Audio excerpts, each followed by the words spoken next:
Hi, എല്ലാവർക്കും PSC റാങ്കറിലേക്ക് സ്വാഗതം. അപ്പോൾ നമ്മൾ ഈ വീഡിയോയിൽ ഇന്ന് നടന്ന PSC 10th ലെവൽ പ്രിലിംസ് എക്സാമിൻ്റെ ഒരു അനാലിസിസ് ആണ് ചെയ്യുന്നത്. നിങ്ങൾക്കറിയാം, ഒരുപാട് പേര് ഈ ഒരു എക്സാമിനായിട്ട് അപേക്ഷിച്ചിട്ടുണ്ട്. ഏകദേശം 31 ലക്ഷത്തിന് മീതെ അപേക്ഷകൾ കിട്ടിയിട്ടുണ്ട്. അതിൽ തന്നെ കോമൺ ആയിട്ട് പല പോസ്റ്റുകളുണ്ട്. അപ്പോൾ കോമൺ ആയിട്ട് ഏകദേശം ഒരു 9 ലക്ഷം ആൾക്കാരാണ് അപ്ലൈ ചെയ്തിട്ടുള്ളത്.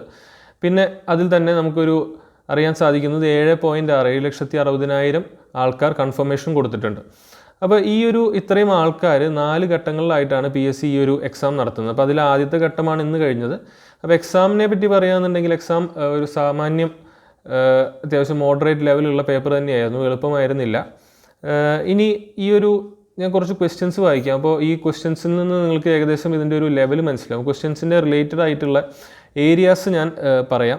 ഇപ്പോൾ കറണ്ട് അഫെയർസ് എടുക്കുകയാണെന്നുണ്ടെങ്കിൽ നിങ്ങൾ കണ്ടിട്ടുണ്ടോ, അതിൽ 2024 റിലേറ്റഡ് ആയിട്ട് പല ക്വസ്റ്റ്യൻസും വന്നിട്ടുണ്ട്. 2024 തന്നെയാണ്. നമ്മൾ മുമ്പത്തെ വീഡിയോസിലും പറഞ്ഞിട്ടുണ്ട്. ഇപ്പോൾ റീസെൻ്റ് ആയിട്ട് PSC ഇതേ വർഷത്തിൽ നിന്നാണ് കൂടുതൽ ക്വസ്റ്റ്യൻസ് കറണ്ട് അഫെയർസ് നമ്മൾ കാണാറ്.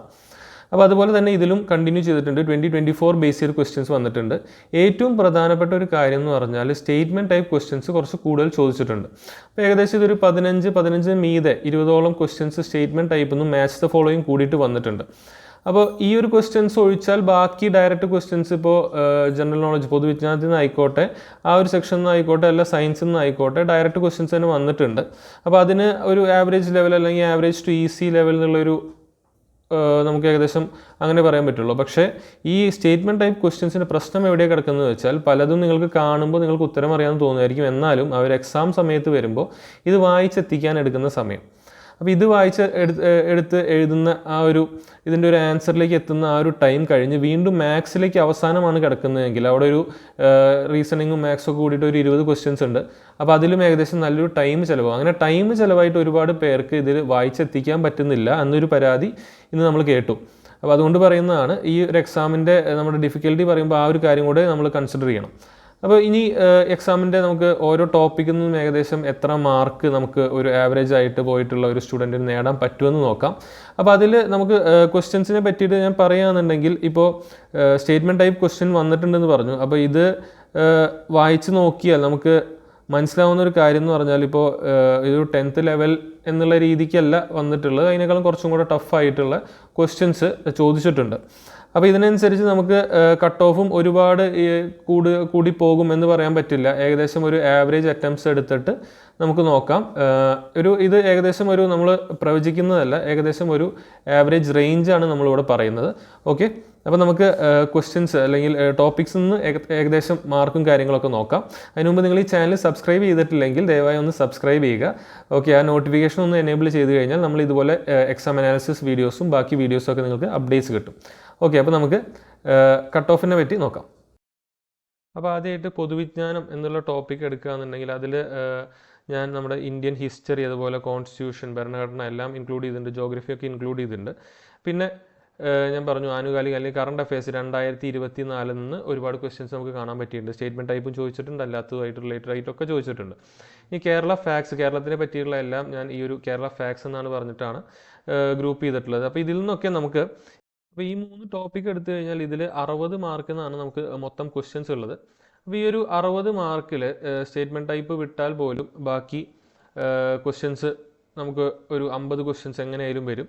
അപ്പോൾ സ്റ്റേറ്റ്മെൻറ്റ് ടൈപ്പ് ക്വസ്റ്റ്യൻസ് പലർക്കും നമുക്ക് ആദ്യത്തെ ക്വസ്റ്റ്യൻ പേപ്പറിൽ തന്നെ ആദ്യമായിട്ടായിരുന്നു ആദ്യത്തെ ഒരു 10 ക്വസ്റ്റ്യൻ സ്റ്റേറ്റ്മെൻറ്റ് ടൈപ്പ് ആയിരുന്നു. പിന്നെ സയൻസിലൊക്കെയാണ് ക്വസ്റ്റ്യൻ കാണുന്നത്.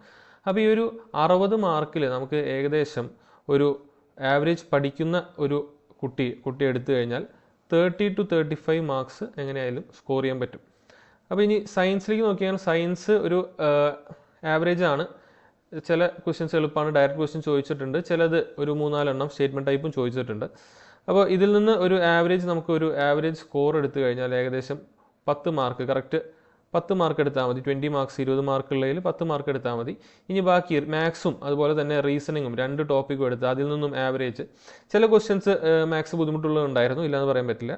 അപ്പോൾ അല്ലാത്ത ക്വസ്റ്റ്യൻസ് എടുത്താൽ അതിൽ നിന്നും നമുക്ക് ഏകദേശം ഈ 15 ഒരു ഏകദേശം നമുക്കൊരു 15 തൊട്ട് 20 12 തൊട്ട് ഒരു 14 മാർക്ക് വരെ ഏകദേശം സ്കോർ ചെയ്യാൻ പറ്റും. അപ്പോൾ അങ്ങനെ നോക്കുകയാണെന്നുണ്ടെങ്കിൽ നമുക്ക് എല്ലാം കൂടെ ആഡ് ചെയ്ത് നോക്കുകയാണെന്നുണ്ടെങ്കിൽ ഒരു അപ്പർ സ്കോർ എടുത്തു കഴിഞ്ഞാൽ 35, 10, 45, 14 ഏകദേശം 59 മാർക്കാണ് നമുക്ക് വരുന്നത്.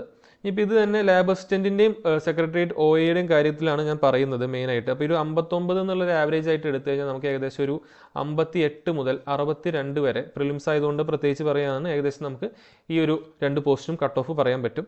അപ്പോൾ ഈ ഒരു റേഞ്ചിലാണ് നിങ്ങളുടെ മാർക്ക്, ഈ ഒരു റേഞ്ചിലാണെങ്കിലും അല്ലെങ്കിലും നിങ്ങളുടെ മാർക്ക് എന്താണോ അതൊന്ന് കമൻറ്റ് ബോക്സിൽ നിങ്ങളൊന്ന് താഴെ അറിയിക്കുക. അത് ബേസ് ചെയ്ത് നമുക്ക് ഇനി വരുന്ന എക്സാംസിന് ബാക്കിയുള്ളവർക്കും അതൊരു ഹെൽപ്ഫുള്ളായിരിക്കും. കാരണം ഏകദേശം ഒരു മീഡിയൻ മാർക്ക് അറിഞ്ഞു കഴിഞ്ഞാൽ നമുക്ക് ഏതൊരു റേഞ്ചിലേക്ക് പ്രിപ്പയർ ചെയ്യണമെന്ന് കൂടി അറിയാൻ പറ്റും.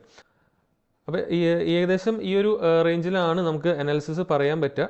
ഇനി വരുന്ന അടുത്ത എല്ലാ ഓരോ ഷിഫ്റ്റുകളും നമുക്ക് ഓരോ ഫേസുകളും നമുക്ക് നോക്കാം. അപ്പോൾ അത് ബേസ് ചെയ്തിട്ട് മൊത്തത്തിൽ ഏകദേശം എന്ത് റേഞ്ച് വരുന്ന നമുക്ക് ഫൈനലായിട്ട് ഈ ഒരു 10th ലെവൽ ഇനി വരാൻ പോകുന്ന എക്സാംസിനൊക്കെ ഹെൽപ്ഫുൾ ആവുന്ന രീതിയിലൊരു അനാലിസിസ് നമുക്ക് നോക്കാം. അപ്പോൾ ഞാൻ പറഞ്ഞ പോലെ നിങ്ങളുടെ മാർക്ക് അല്ലെങ്കിൽ നിങ്ങളുടെ അഭിപ്രായങ്ങളൊക്കെ ഒന്ന് താഴെ കമൻറ്റ് ചെയ്യുക. അതുപോലെ തന്നെ നമ്മുടെ ചാനൽ ഒന്ന് സബ്സ്ക്രൈബ് ചെയ്യുക. ഓക്കെ, അപ്പോൾ നമുക്ക് അടുത്ത വീഡിയോയിൽ കാണാം. താങ്ക്